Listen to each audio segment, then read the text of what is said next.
There's a well-known parable, a mashal, given in different ways. One, perhaps the older way, that the king had a child who refused to open his mouth and refused to speak. He hired professional after professional, to no avail. Then he finally hired a certain therapist that was highly recommended. And the therapist comes over, the speech therapist comes in, and he puts forth a tea. And the prince starts drinking from the tea, and he looks with a disgust. And he puts it down, and he says, "Sugar." He wants sugar.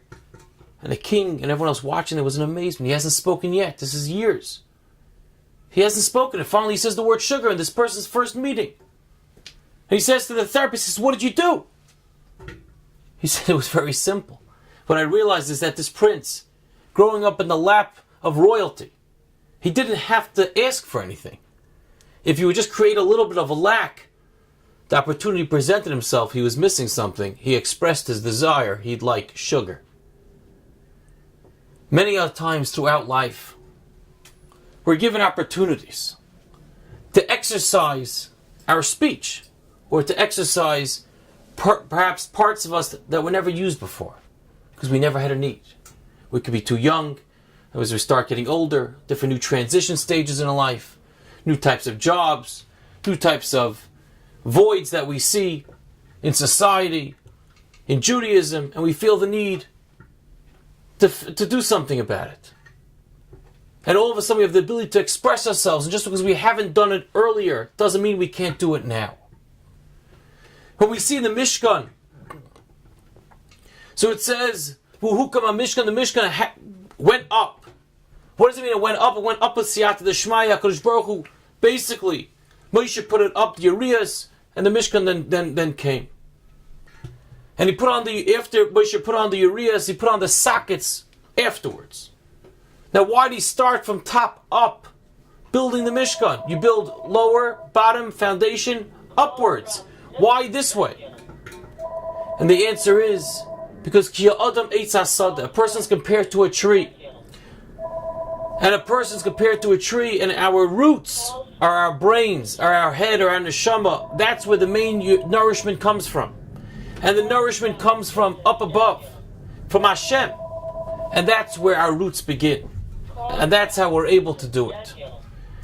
And when we work that way, we understand that Moshe Rabbeinu was showing us that the Mishkan has to be built the same way. We're going to be doing Avodah, we're going to bring in Karbanis, we're going to bring in Keteris, and the Kohen Gadol is going to go in.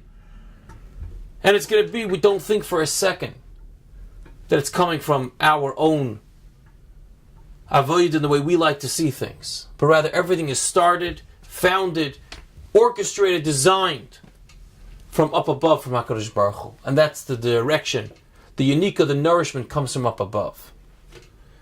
So let's realize this as we take this message from Parshat Pekudei, from this week's Parsha, that of course there comes a time when we feel a need and we have to do something. We have to say something. And we have to exercise certain muscles that perhaps were not used before. And of course there's a time. But just remember that our nourishment, where the fuel's coming from is from up above, is from Hashem.